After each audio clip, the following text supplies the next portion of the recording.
बोलो जयकारा बोल मेरे श्री गुरु महाराज की जय। श्री सद्गुरुदेव भगवान की जय।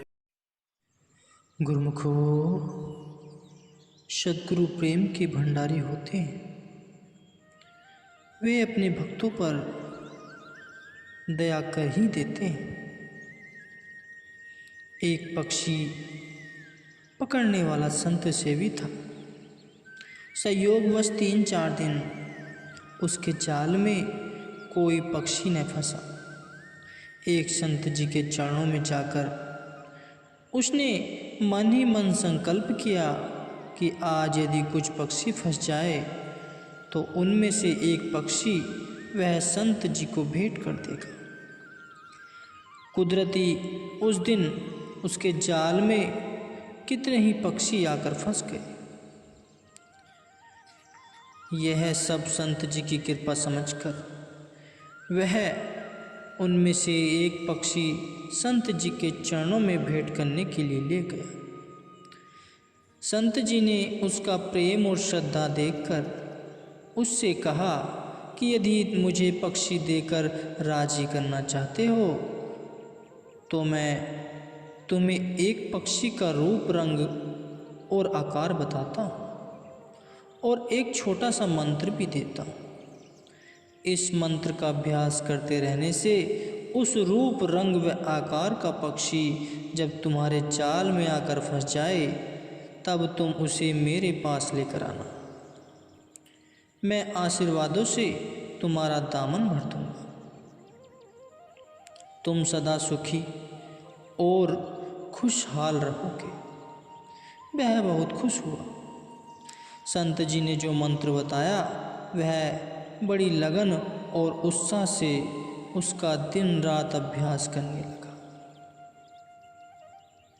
संत जी ने उसे पक्षी के रूप में भगवान का ही ध्यान बताया था।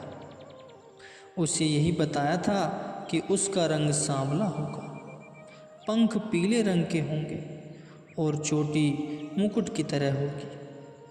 उसने प्रण कर लिया कि जब तक मन की मुराद पूरी न होगी तब तक वह अन्न जल ग्रहण नहीं करेगा। 2-4 दिन बिल्कुल भूखा प्यासा रहा तो अवस्था क्षीण हो गई।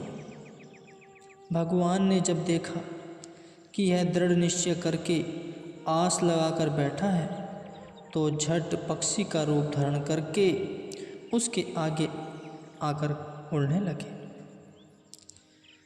वह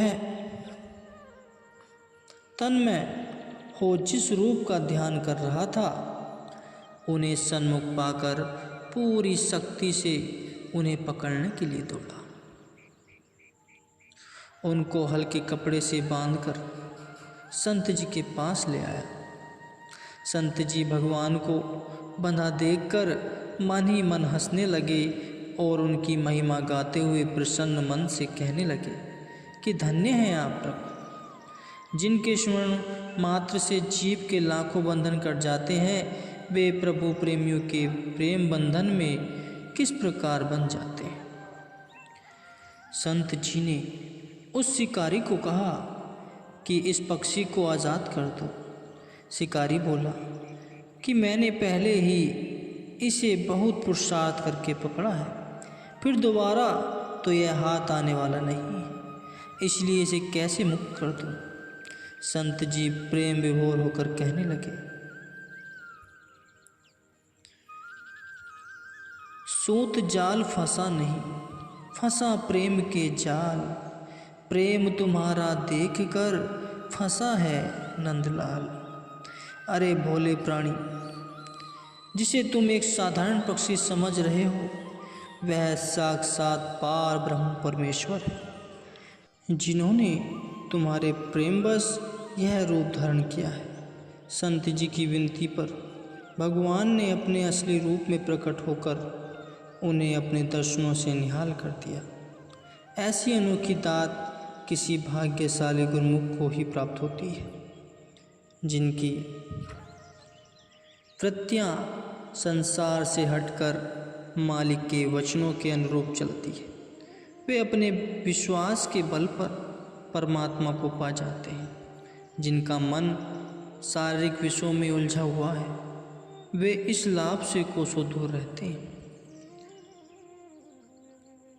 ऐसे ही एक बार एक मनमुख व्यक्ति किसी संत जी के पास गया और उनसे विनती करने लगा कि मैंने एक कुआं खुदवाना है, कृपा करके आप ही उसके लिए उपयुक्त स्थान बताने का कष्ट करें।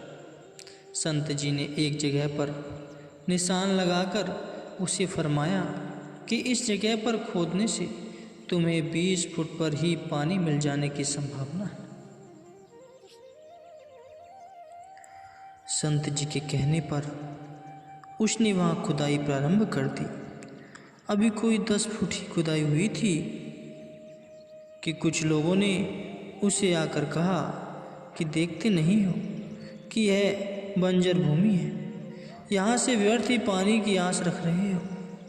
वह व्यक्ति तो था ही मनमुख, संतों के वचनों पर विश्वास न कर उन लोगों के कहने पर दूसरी जगह पर कुआं खोदने लग गया। वहाँ भी अभी कुछ गहराई पर पहुँचा था कि लोगों के कहने पर पुनः उस स्थान को छोड़कर किसी अन्य स्थान पर खुदाई प्रारंभ कर दी।